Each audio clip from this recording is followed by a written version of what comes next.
Y por si hubiera pocos problemas en la zona que voy a mencionar, ahora Irak e Irán afectados por un terremoto. La información más reciente que tenemos, y esto supone que toda esta zona ha sido objeto de un movimiento sísmico importante. Estamos tratando de recibir la información y algo hemos podido recabar. Mientras tanto estoy viendo si los satélites tienen algo en vivo, pero no. Se están encargando de otros temas, como Naciones Unidas y las declaraciones, así que vamos a lo que les acabo de anunciar. Una típica construcción de la modernidad, ¿no? Y esa es una torre emblemática que no ha caído y eso ya es algo de bueno. Pero estos no tuvieron buena suerte. Irak e Irán en un terremoto ha dañado el techo de las mezquitas, especialmente en las zonas céntricas, y veremos al Sheikh Arian, miembro de la dotación suní, diciendo: gracias a Dios no hubo víctimas, solo la parte superior del alminar fue lo que cayó al techo dañándolo. La gente retira bloques grandes de ladrillos y de hormigón y la cosa ha sido fuerte, como pueden ver. Al menos 4 personas hasta ahora muertas en Irak y cientos más murieron al otro lado de la frontera en Irán cuando un poderoso terremoto azotó la región, dijeron funcionarios y medios estatales de los dos países.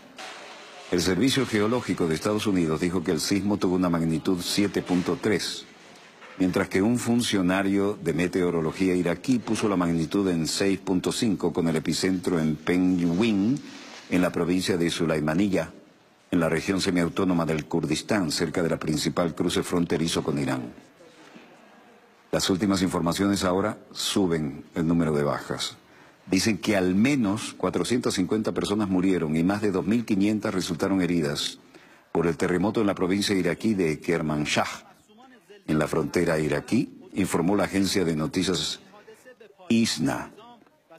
La oficina forense informó que se esperaba que aumentara la cifra de muertos. Es decir, que ya podría haber pasado de 500. En el lado iraquí, daño más extenso se produjo en la ciudad de Darbandijan, a 75 kilómetros al este de Sulaymaniyah. Más de 30 personas resultaron heridas en la ciudad, según el ministro de Salud. Bueno, terremoto fue un incidente inesperado y eso fue lo que me pasó a mí, decían los sobrevivientes. No había instalaciones en el área afectada por un terremoto, no hizo electricidad ni agua. El otro hombre desconocido dice: no estoy en buenas condiciones, estuve en el hospital de Kermanshah durante 18 horas. Bueno, la situación es bastante tensa. Irán declara un día de luto al reciente terremoto en el oeste del país que dejó víctimas mortales. Erdogan ofrece condolencias a las víctimas del terremoto en Estambul, Turquía. Me gustaría expresar mis condolencias principalmente a nuestros hermanos en la región y al pueblo de Irak e Irán.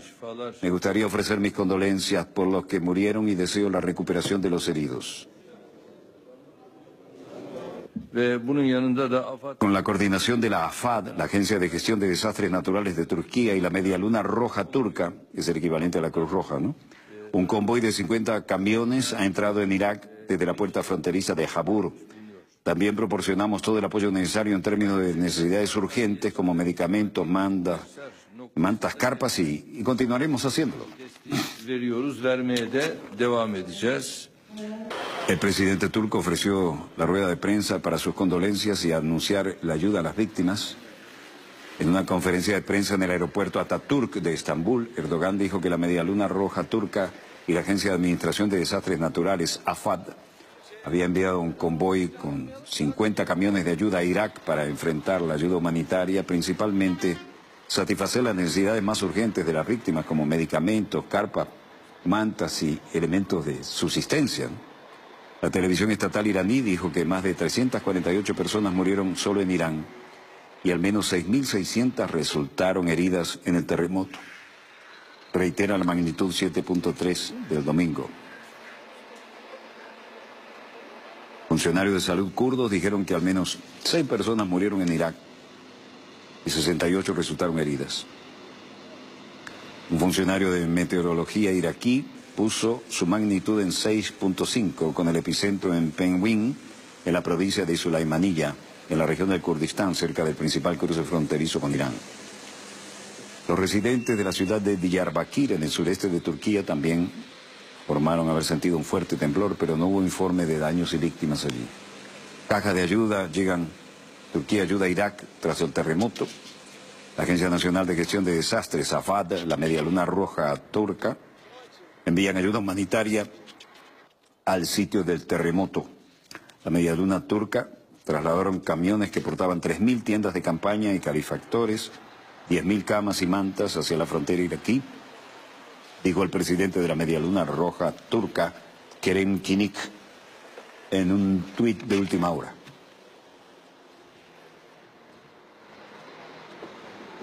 Por separado, los militares turcos enviaron un avión de carga a Sulaymaniyah para transportar ayuda humanitaria organizada por la AFAD. Más de 300 personas, se sabe que como mínimo murieron en Irán cuando el terremoto de magnitud 7.3 sacudió el país el domingo. Así dijeron los medios estatales, y los rescatistas buscaron a docenas de personas que están atrapadas bajo los escombros en la zona montañosa. La televisión estatal iraní dijo que más de 336 personas pudieron haber muerto ahí. El presidente de Rusia, Vladimir Putin, expresa sus condolencias a su homólogo persa, Hassan Rouhani, por el terremoto que sacudió Irán e Irak. Y por supuesto, al líder turco. Mis sentidas condolencias por las numerosas víctimas humanas y las fuertes destrucciones causadas por el devastador terremoto en el oeste de Irán, se lee en un telegrama enviado por Putin a Rouhani. A su vez, el ministro de Emergencia de Rusia, Vladimir Pushkov, ha expresado la disposición de su país de brindar ayuda necesaria. Vladimir Putin dice: hoy, agradecido de que haya aceptado mi invitación, de hecho estamos muy cerca, ya que dijiste que tu vuelo fue poco más de una hora. Putin siempre espera para la traducción, ¿no? Quiero señalar al comienzo de nuestra reunión que nuestras relaciones pueden ser consideradas prácticamente restauradas por completo.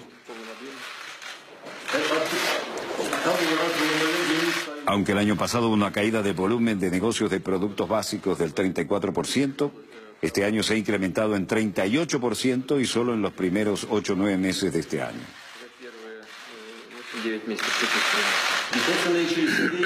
Estamos trabajando prácticamente todas las direcciones en el campo de la seguridad. Trabajamos muy estrechamente en el asentamiento en Siria y estoy muy contento de mantener conversaciones con usted con la base operacional. Hemos establecido una buena discusión de asuntos actuales en base a esas operaciones.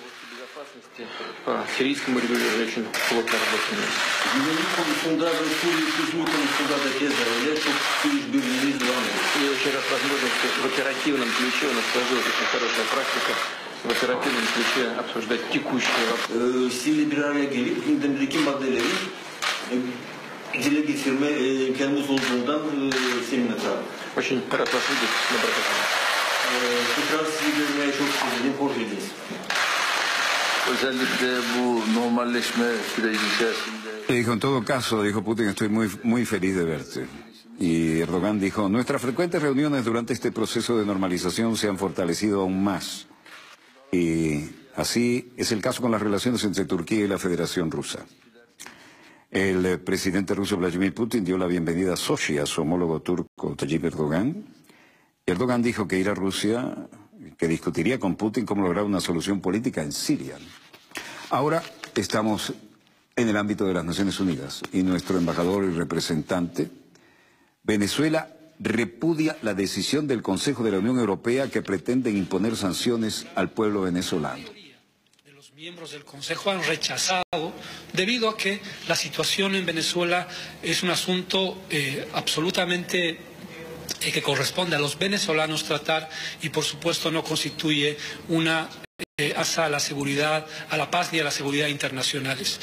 En mi calidad de representante de Bolivia, decir que nosotros rechazamos esta actitud de los Estados Unidos que decía no solo intenta instrumentalizar al Consejo de Seguridad y a las Naciones Unidas, sino que de una manera burda también intenta inmiscuirse en los asuntos internos de Venezuela.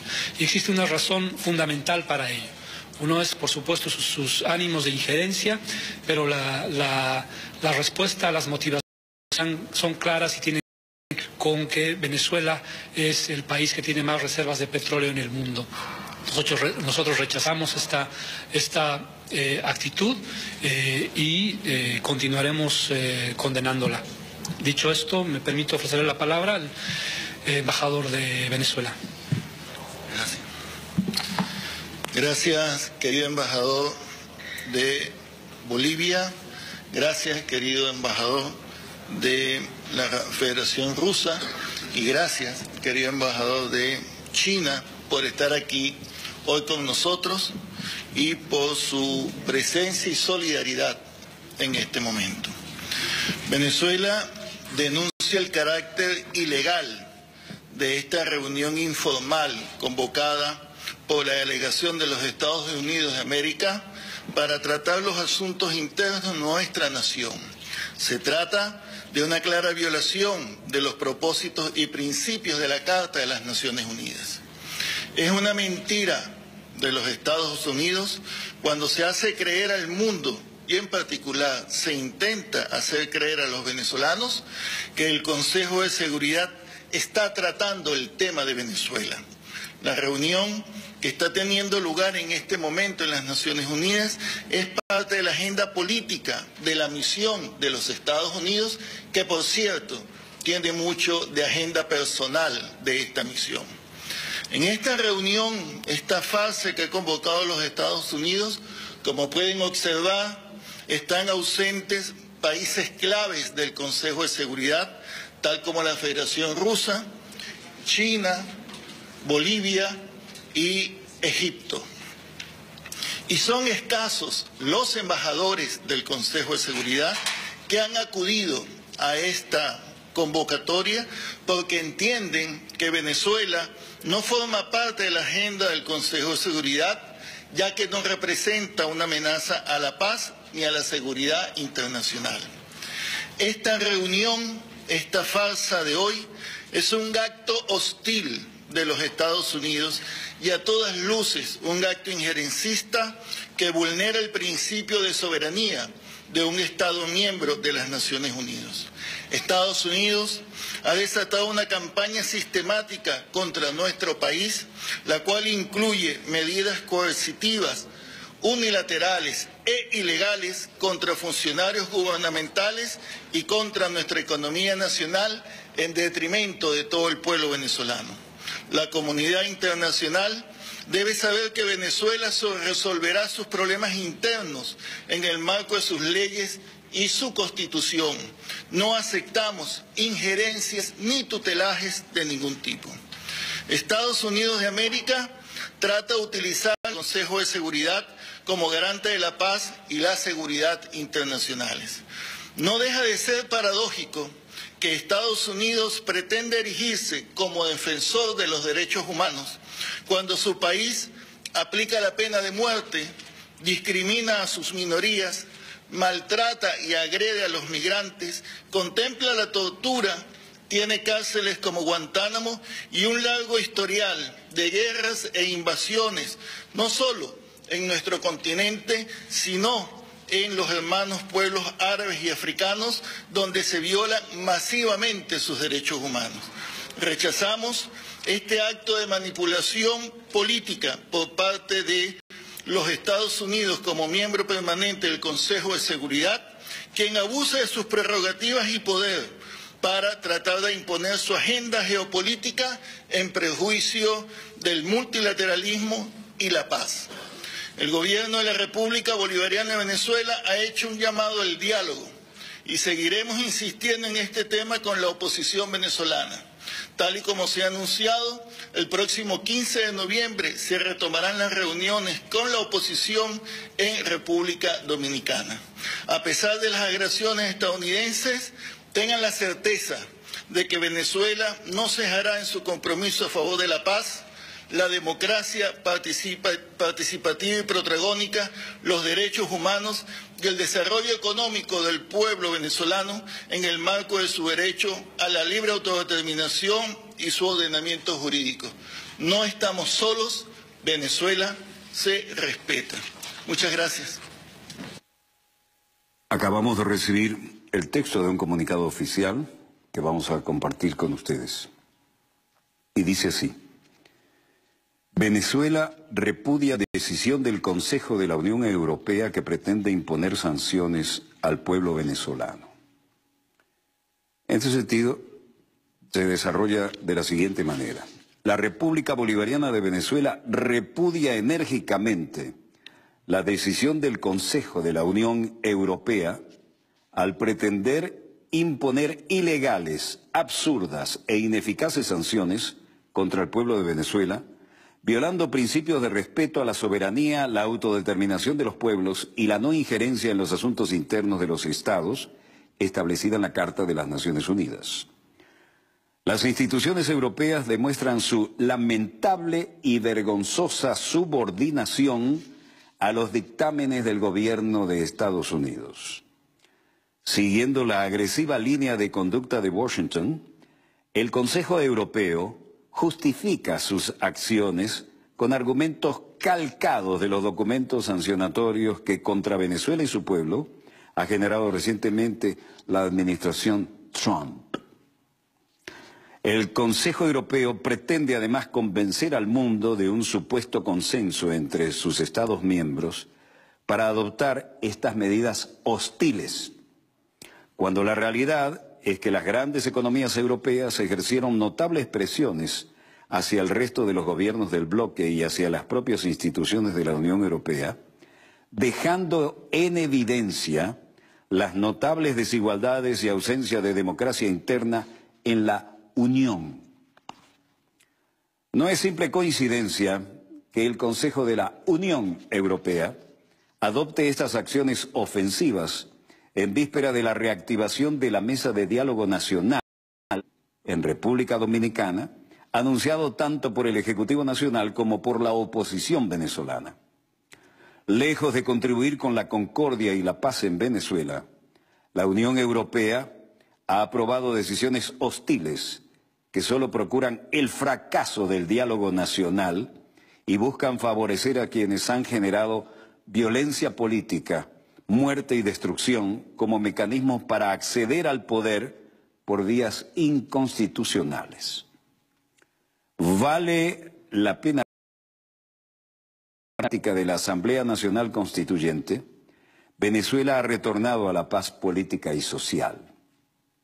Se realizó recientemente y en absoluta paz la elección de gobernadores de Estado y el próximo 10 de diciembre se realizarán las elecciones municipales como parte del vigoroso cronograma electoral de la democracia venezolana.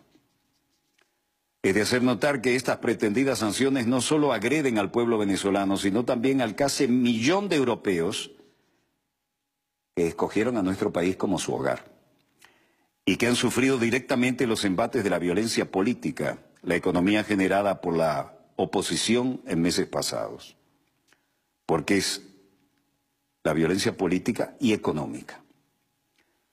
La Unión Europea establece también un peligroso precedente en las relaciones con América Latina, abrogándose la autoridad para sancionar a un país soberano, solo porque su modelo de democracia popular no calza con los moldes elitistas y corporativos de los regímenes europeos. Los pueblos del mundo y la comunidad internacional deben saber que la prioridad de Venezuela no son las armas ni los equipos militares, y en lo absoluto esta ineficaz operación mediática y política que afecta a nuestra seguridad interna. El objetivo del gobierno bolivariano es preservar la paz nacional por la vía del diálogo y la búsqueda del desarrollo con justicia social, superando los problemas actuales. A diferencia de países que integran el bloque europeo, no buscamos desviar la atención de problemas atacando a otras naciones. El Consejo Europeo debería impedir que, tal como se ha evidenciado en días recientes, el equipamiento de orden público sea utilizado en alguno de sus Estados miembros mediante la más inaudita represión policial para evitar el sagrado derecho de decidir y desarrollar procesos electorales en democracia y en paz. La República Bolivariana de Venezuela reafirma su irrenunciable carácter independiente y soberano y denuncia estos actos hostiles ante la comunidad internacional. Ninguna decisión de élites y burocracias europeas logrará quebrar la decisión soberana de nuestro pueblo de ser libre. El gobierno de la República Bolivariana de Venezuela exige a la Unión Europea cesar en sus actuaciones inamistosas y desmarcarse de la agenda belicista e intervencionista del gobierno estadounidense que tanto daño ha hecho a nuestro país y al mundo. Reiteramos que el pueblo venezolano, fiel a su herencia libertaria y defensor de su independencia, se mantendrá firme frente a cualquier ataque o amenaza y que el gobierno bolivariano de Venezuela se reserva la toma de decisiones en distintos ámbitos para garantizar la defensa de la paz y la soberanía nacional. Tal el comunicado oficial de la República Bolivariana de Venezuela, que no amerita ningún comentario más, ya que somos noticia en toda nuestra querida, contaminada y única, y no precisamente por la mejor de las intenciones de aquellos que las difunden, ¿no? Dicho esto, vamos a verla cómo se ve flotando en el espacio. Ahí la tienen.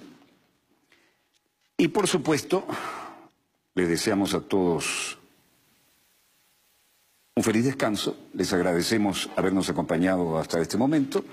Y desde el estudio 3 de Venezolana de Televisión, finaliza aquí Dossier, el programa decano en todo el hemisferio occidental de la información internacional vía satélite. Les habló Walter Martínez, su productor y conductor. Disponga usted de las cámaras, señor director.